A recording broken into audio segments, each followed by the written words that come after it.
Hey, it's Mark Goodman. And I'm Alan Light. On today's podcast, Record Store Day founder Carrie Colliton is joining us to discuss the April 20th RSD special releases. Plus, we'll talk live with our audience, the Sound Up Pod Squad, and find out who still listens to vinyl. And some updates from the Beatles universe. Oh, good. Sound Up with Mark Goodman and Alan Light, the only music podcast that matters.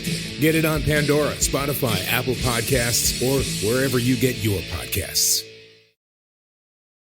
Yeah, what's up? It's your boy Joel Ortiz, and I want everybody to make sure that they subscribe and download the podcast, Library Rap, the hip-hop interviews with Tim Einenkel. Yo, Tim, I hope all is well. You my guy. I know these interviews are not interviews, they're actually conversations, and I appreciate them all. Yow. Hey, what's up, everybody? This is Ice-T. I want you to do something for me. Make sure you download and subscribe Library Rap, the hip-hop interviews with Tim Einenkel. It is fucking official. All right? Stop playing. Download and subscribe.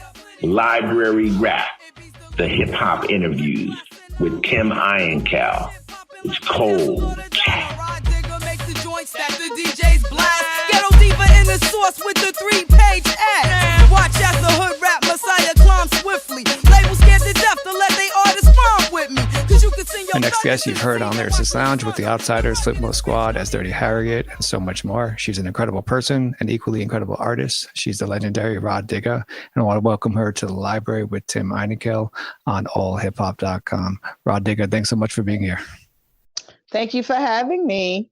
So you've studied, stories, you studied electrical engineering. So how come I'm talking to you as the legendary hip-hop artist, Rah Digga, and not the legendary electrical engineer?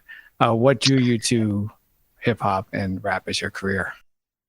At some point, all of those theories and algorithms got boring.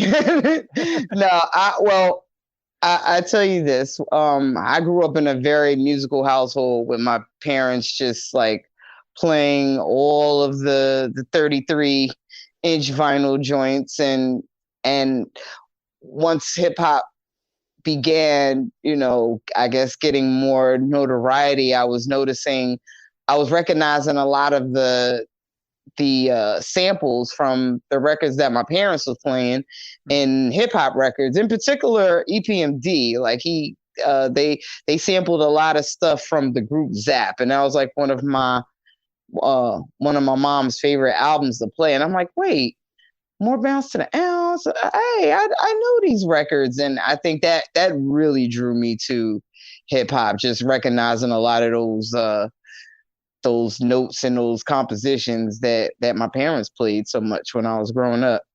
You're obviously you're a student of the art form, and you told author Paul Edwards, who wrote the book How to Rap, that you studied, quote, KRS-One, Rakim, Kool G Rap from the Juice Crew, kind of set the standards for you.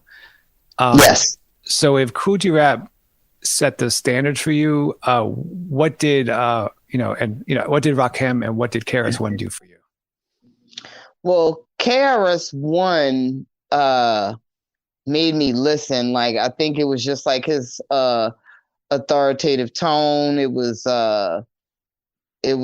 putting a lot of educational gems in because I've always been, a big fan of education. Like, I crave knowledge. Like, I look forward to learning new stuff every day. It's probably why I've been watching Jeopardy all my life. Like, I always like discovering new things, and I felt like I was just learning a lot listening to KRS-One. Like, he made learning cool, and he was so dope and so competitive. Like, he'd battle anybody, he'd kick your ass. And, he inspired me to read more.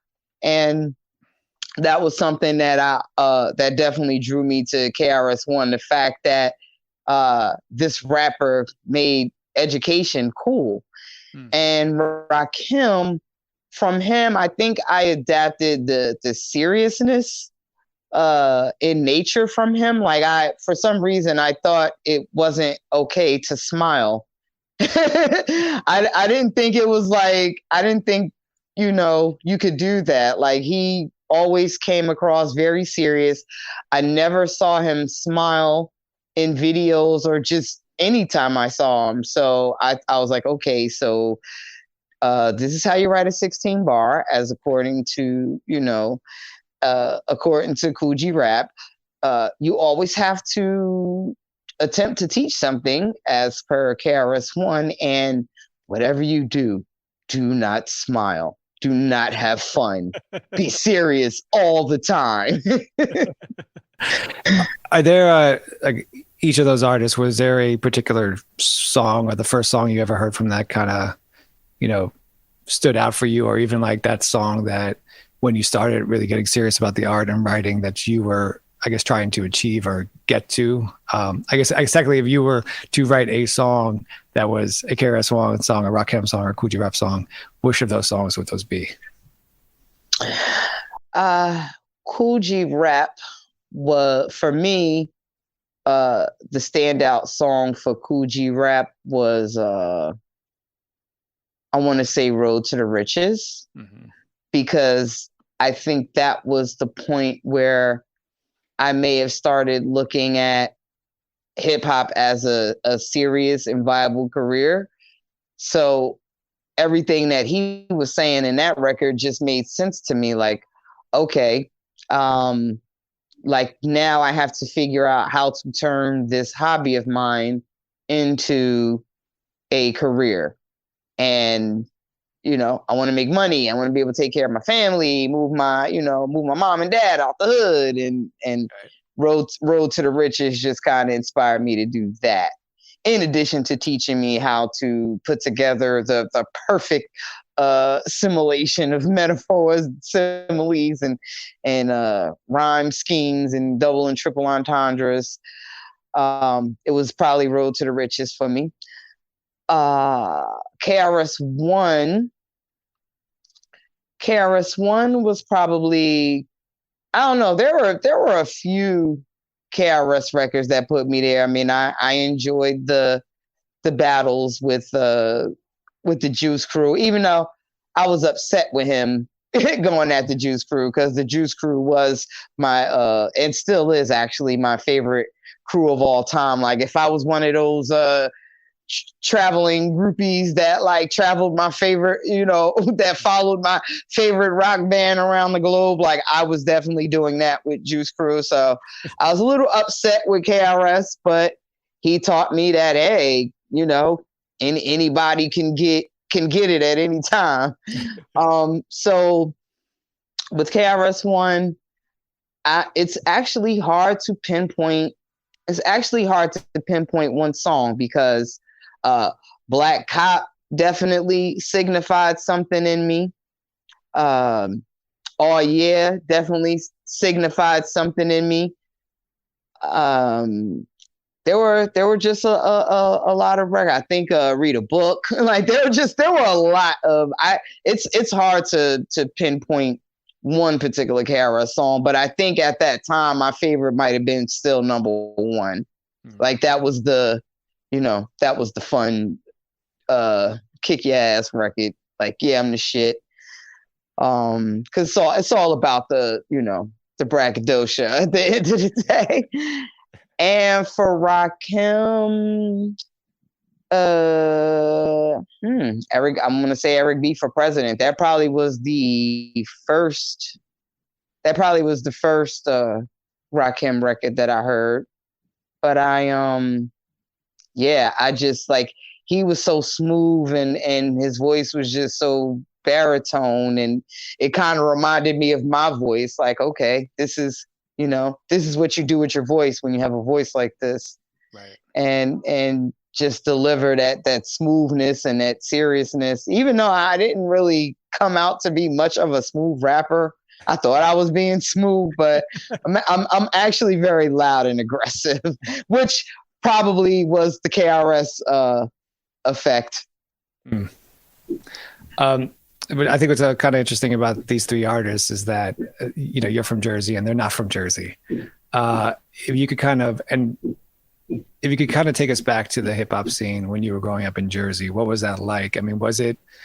I remember talking to Elder Sensei, a few years back, and he talked about one of his beginnings that sometimes they would come to New York City and not tell people they were from New Jersey because is this not a thing for, Jersey rappers to, be a thing? So for you, Right. what was that hip hop scene like in Jersey growing up? Was it as, acceptable? I don't know if acceptable is the right word for this, but acceptable as it is now? I know what you mean. Yeah. Well, for me, it was that L is right. It was definitely all about New York, but I thought New York was like, as a child, I thought New York was like some far away land. Even though my parents took me there all the time, I would be a kid in the backseat of the car falling asleep, and I'd just wake up and be in New York. I don't know how long it took us to get there.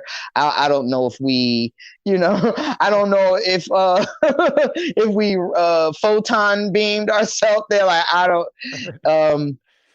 As far as like rapping, it seemed like something out of this world until I saw Flavor Unit. Now, mind you, as a little kid, now I was a part of Flavor Unit. Like, I was like a little youngin', running behind them, and actually got to meet Latifah. And I was working closely with her road manager at the time, a guy by the name of Ruler Lord Ramsey, who she shouted out in all her early works. That became my manager at one point, and I actually had a rap partner too. We were twice the Flavor from Flavor Unit, and together we just kind of like embarked on this path. And to me, that was the first, I guess, inclination to me that this was something attainable, being from Jersey. Like, once I started seeing Queen Latifah in the mix, it was like, hold up, I can actually be from Jersey and do this. One of the things I really appreciate about your music is that you're able to just throw in lines that doesn't have to rhyme. They're so powerful, just lines, and I always think about them. And something that stands out is that you spit in "This ain't no little kid rap.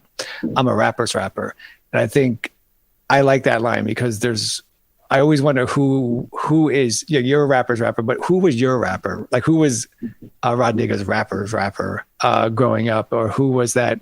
Maybe even that person in Jersey, that MC in Jersey that no one might know about, or just never made it, but had such a profound effect on you as an artist. Well, I can tell you, there was a guy by the name of Cornelius that I used to battle when I was younger. And he gave me, I would say, if he would have like actively pursued a music career, he could have been LL Cool J. Wow. Like, this guy, no matter how hard I went home and prepared, like, okay, it's like we had like a Girls Against the Guys rap crew thing going on in school, and I was the best of the girls, so I just kind of got pushed to the lead, and he was the best of the guys. So it's like, whenever it was Cornelius's turn to rap, all the girls would just look at me like, "Your turn!" I'm like, "Oh man, I just rap, okay." So I got to take on Cornelius, fine. And no matter how hard I prepared, no matter how hard I wrote and memorized, and he could just like come off the head and give you bars and make people laugh. And he just had that, ability to come up with stuff like, well, freestyling.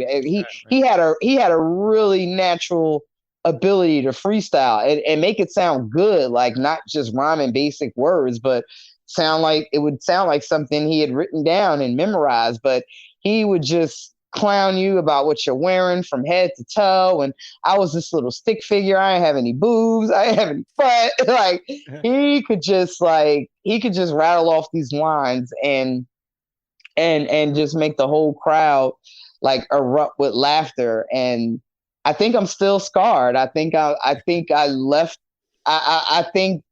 moving forward, I said, I will never lose a battle again, ever in life. No man will ever be better than me. And it's really been like, that was really like my thing. Like, my takeaway from that was, I have to be better than the guys.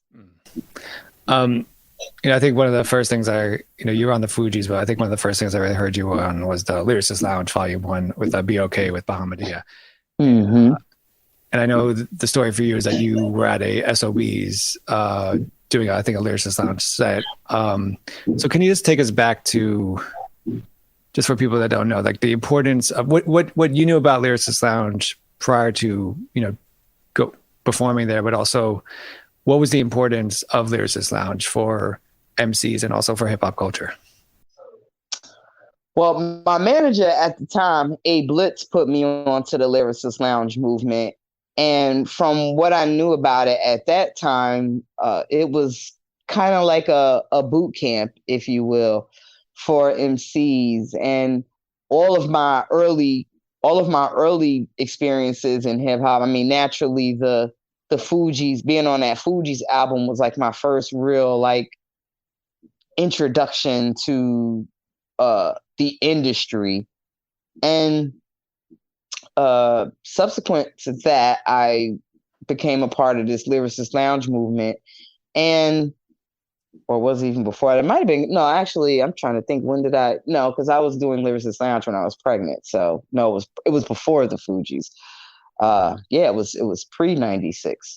So what I was learning and working with Lyricist Lounge was touring, just basically how to be an artist. It was grooming me for being an artist, surrounding myself with the creme de la creme of MCs. Like now, fast forward 20 something years, everybody who was a part of that movement are who we deem to be, like the best of the best, the most best, the Talibs, the Common, Black Thought. And, they weren't then who they are now, but it was like, I didn't realize that this movement really created a whole separate system of elite artists. It was literally like the Mickey Mouse Club for Boom Baptist. And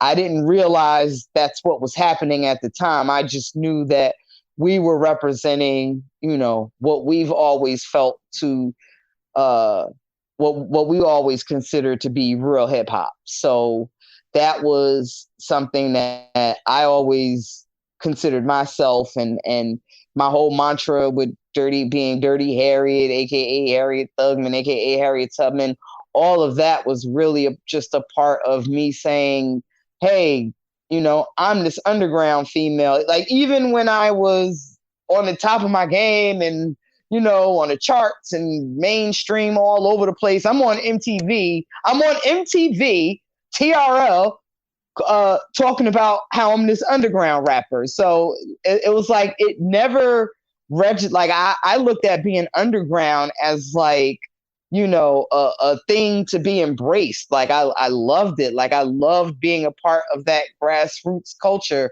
society. So even with all of the fame and fortune that came with being affiliated with Busta Rhymes and Flipmode Squad, there was always still that attachment to the underground. And for me, my heart of hearts always made me, feel like no matter how big I get, like this is where it's at. Culture is, over everything.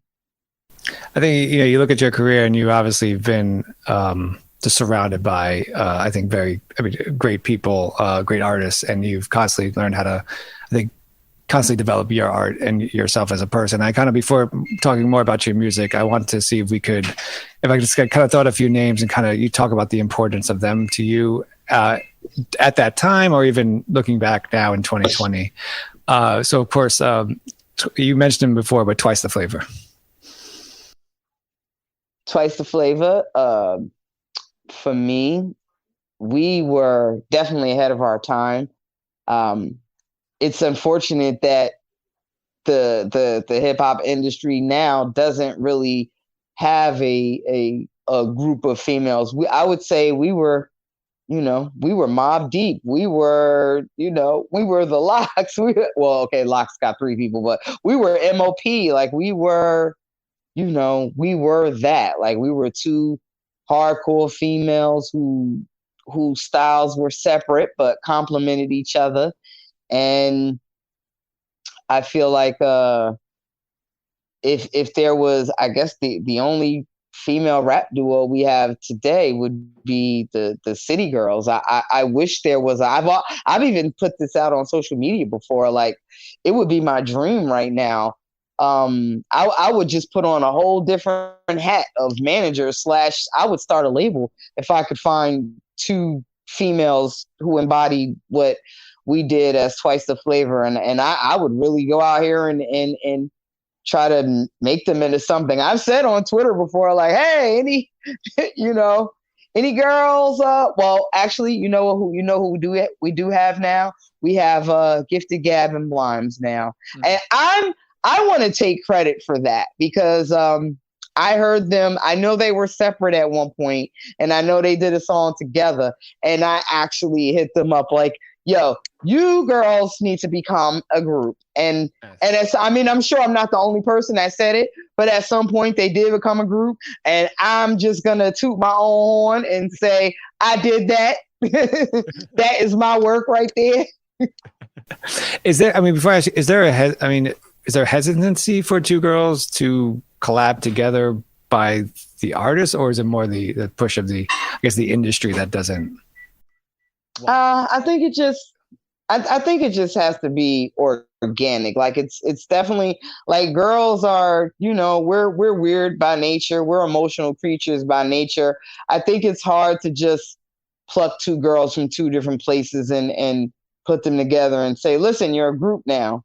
I think there has to be some sort of bond already in place personally in order for it to work professionally. Hey, it's Mark Goodman. And I'm Alan Light. On today's podcast, Record Store Day founder Carrie Colleton is joining us to discuss the April 20th RSD special releases. Plus, we'll talk live with our audience, the Sound Up Pod Squad, and find out who still listens to vinyl, and some updates from the Beatles universe. Oh, good. Sound Up with Mark Goodman and Alan Light, the only music podcast that matters.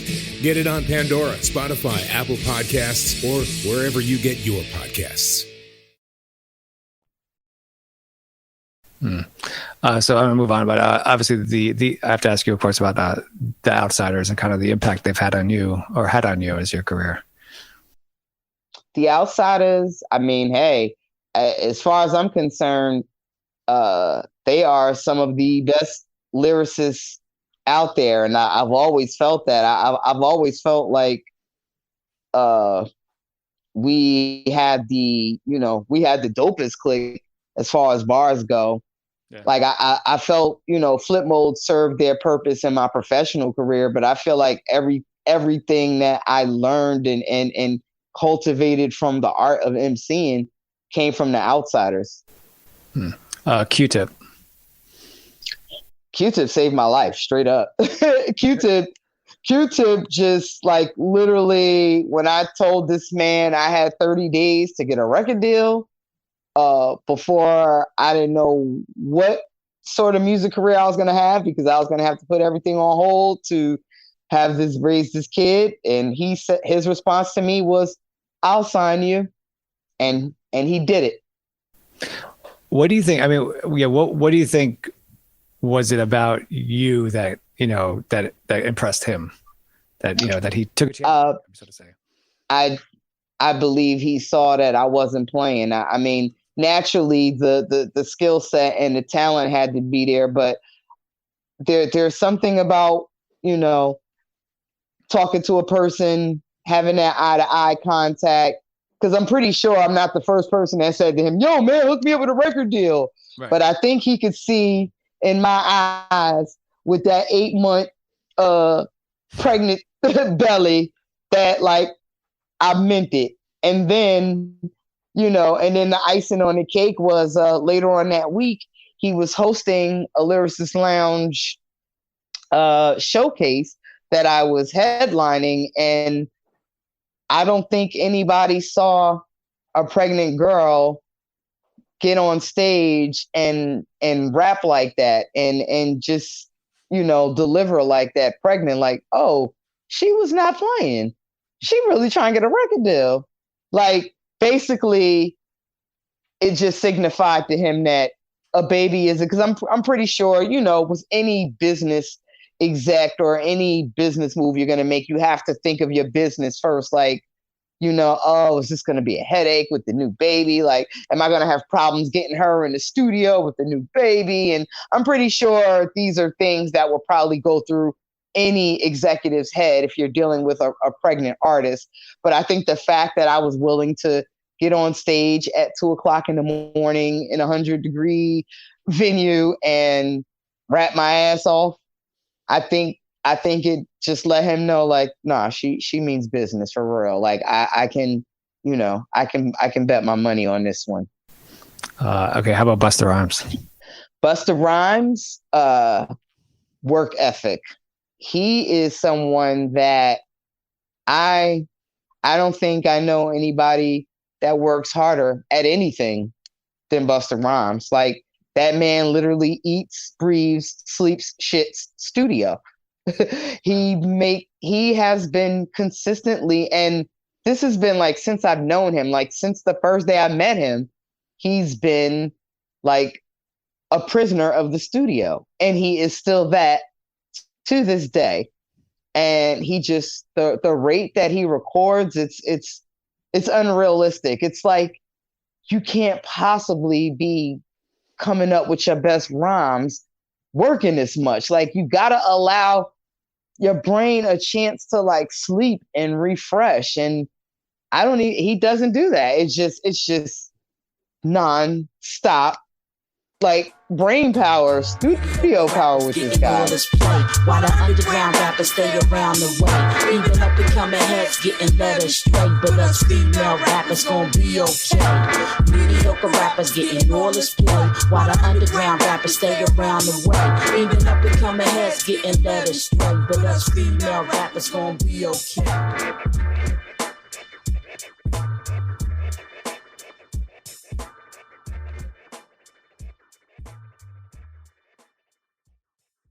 Hey, it's Mark Goodman. And I'm Alan Light. On today's podcast, Record Store Day founder Carrie Colliton is joining us to discuss the April 20th RSD special releases. Plus, we'll talk live with our audience, the Sound Up Pod Squad, and find out who still listens to vinyl. And some updates from the Beatles universe. Oh, good. Sound Up with Mark Goodman and Alan Light, the only music podcast that matters. Get it on Pandora, Spotify, Apple Podcasts, or wherever you get your podcasts.